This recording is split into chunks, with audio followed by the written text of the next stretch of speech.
Welcome to the legal advocate channel. Legal advocate ચેનલમાં આપનું સ્વાગત છે. મુંબઈ હાઈકોર્ટે એક ચુકાદો આપ્યો છે જેમાં ડેવલપર્સ એટલે બિલ્ડર કરારની શરતોનો ઉપયોગ કરીને મોફા એક્ટ હેઠળની તેમની કાનૂની જવાબદારીમાંથી છટકી શકશે નહીં.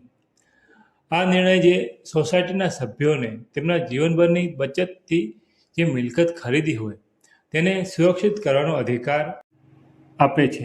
મફા એક્ટ એટલે મહારાષ્ટ્ર ઓનરશિપ ફ્લેટ એક્ટ, જે ખાસ કાયદો છે. મુંબઈ હાઈકોર્ટે એક ચુકાદામાં ગાલા કોમ્પ્લેક્સ પ્રિમાઇસીસ કોઓપરેટિવ સોસાયટીને રાહત આપી. કોર્ટે ડેવલપર ગાલા વુડ વર્કર્સ અને એના ભાગીદાર સામે સોસાયટીની રીટ અરજી મંજૂર કરતી સક્ષમ અધિકારી દ્વારા પસાર કરેલા જે આદેશ હતા એમને રદ કર્યા. કોર્ટે નિર્દેશ આપ્યો કે સોસાયટીના મકાન દ્વારા જે વપરાશમાં લેવાયેલ ફ્લોર સ્પેસ ઇન્ડેક્સ એટલે FSI ના પ્રમાણમાં આશરે 5363 ચોરસ મીટર જમીન માટે કન્વેન્સ ડીડ કરવામાં આવે. કેસ વિશે જોઈએ તો કેસની શરૂઆત 1980ના દાયકામાં થયેલી, એટલે કે 30 વર્ષ પહેલા.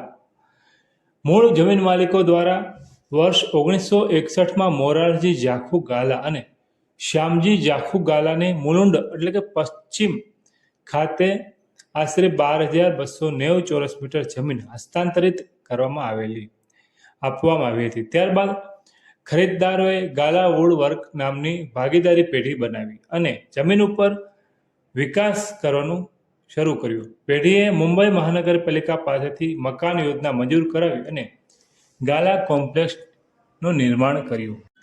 આ ઇમારતમાં એકમો ખરીદનારા એટલે કે ડેવલપરે વર્ષ 1989માં મહારાષ્ટ્ર સહકારી મંડળી અધિનિયમ હેઠળ અરજદાર સોસાયટીની રચના કરી. જોકે ડેવલપર એટલે કે પ્રતિવાદી નંબર 1 એ મહારાષ્ટ્ર માલિકી ફ્લેટ મોફા અધિનિયમ 1963ની કલમ 11 હેઠળ સોસાયટીના નામે કન્વેન્સ ડીડ કરવામાં 3 દાયકાથી વધુ સમય સુધી નિષ્ફળતા વર્તાવેલી હતી.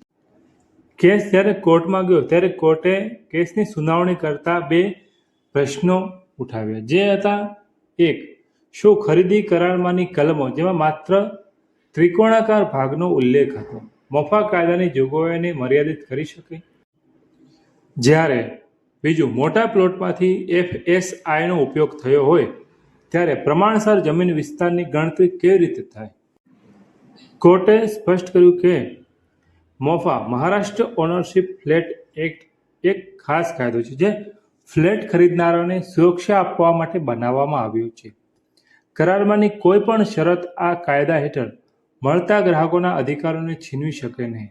કોર્ટે અવલોકન કર્યું કે મ્યુનિસિપલ કોર્પોરેશન દ્વારા મંજૂર કરાયેલી યોજના પ્રારંભ પ્રમાણપત્ર અને વ્યવસાય પ્રમાણપત્ર સ્પષ્ટ દર્શાવે છે કે સોસાયટીની ઇમારત મોટા પ્લોટની વિકાસ ક્ષમતાનો ઉપયોગ કરીને બાંધવામાં આવેલી છે. કોર્ટે સરકારી ઠરાવનો ઉલ્લેખ કરતા જણાવ્યું કે જ્યારે ઇમારત સમગ્ર પ્લોટના FSIનો ઉપયોગ કરે છે ત્યારે તે બાંધકામને અનુરૂપ જમીન પ્રમાણસર નક્કી કરવી જોઈએ.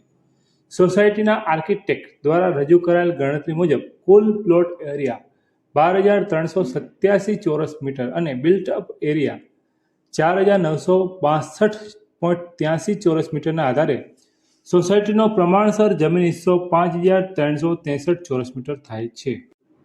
કોર્ટે એ પણ નોંધ્યું કે સક્ષમ અધિકારીએ સોસાયટીની મૂળ જમીન માલિકોના મૃત્યુ પછી તેમના જે કાનૂની વારસદાર હતા એમને પક્ષકાર બનવાની તક આપ્યા વિના જ કાર્યવાહી બંધ કરી દીધી, જે કુદરતી ન્યાયના સિદ્ધાંતોનો ભંગ છે.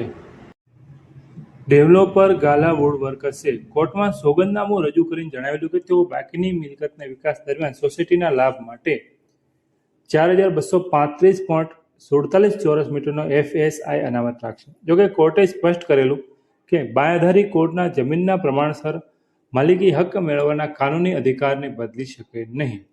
કોર્ટે ભારપૂર્વક જણાવ્યું કે પુનર્વિકાસ જેવી ભાવિ જરૂરિયાત માટે સોસાયટી પાસે સ્પષ્ટ અને પર્યાપ્ત જમીન હોવી જરૂરી છે. એટલે કે ભવિષ્યમાં જ્યારે સોસાયટી પુનર્વિકાસ માટે જાય ત્યારે તેમની પાસે પૂરતી જમીન હોવી અનિવાર્ય છે. ડેવલપરની FSI અનામત રાખવાની બાંયધરી એ સોસાયટીના જમીન પરના માલિકનો હકનો વિકલ્પ બની શકે નહીં. હાઈકોર્ટે ચુકાદો આપ્યો કે સક્ષમ અધિકારી દ્વારા 20 ડિસેમ્બર 2023ના રોજ પસાર કરાયેલો અને માત્ર 697.27 ચોરસ મીટર જમીન સુધી મર્યાદિત રાખતો આદેશ રદ કરવામાં આવ્યો છે. બીજું, સક્ષમ અધિકારીએ એક અઠવાડિયા અંદર મોફા કલમ 11 હેઠળ 5363 ચોરસ મીટર જમીન અને તેના પર બનેલા મકાન માટે એક પક્ષીય ડીડ ઓફ કન્વેન્સનું પ્રમાણપત્ર જારી કરવું. ત્રીજું, સંબંધિત સબ રજિસ્ટ્રાર કન્વેન્સ ડીડ રજૂ થતાં તેની નોંધણી કરાવશે. આ ચુકાદો ફ્લેટ ખરીદનાર અને સહકારી સોસાયટી માટે એક મહત્વપૂર્ણ સીમારૂપ બન્યો છે, જે ડેવલપર્સ કરારની શરતોનો ઉપયોગ કરીને મોફા હેઠળ તેમની કાનૂની જવાબદારીમાં છટકી શકશે નહીં. આ ચુકાદો Gala complex premises cooperative society limited versus Gala wood વર્ક્સની રિટ પિટિશન 9353 ઓફ 2024ના ચુકાદામાં આપેલ છે, જેનું જજમેન્ટ 16/8/2025ના રોજ આવેલ. આ વિડીયો તમને પસંદ આવ્યો હોય તો તમે વિડીયોને લાઇક કરી શકો છો, અમારી ચેનલને સબસ્ક્રાઇબ કરી શકો છો અને કોઈ પ્રશ્ન હોય તો કમેન્ટમાં જણાવી શકો છો. અમે આવા કાયદાને લગતા વિડીયો અને જજમેન્ટ લાવતા રહીશું, જેથી તમે અમારી ચેનલને સબસ્ક્રાઇબ કરી શકો છો. Thank you. આભાર.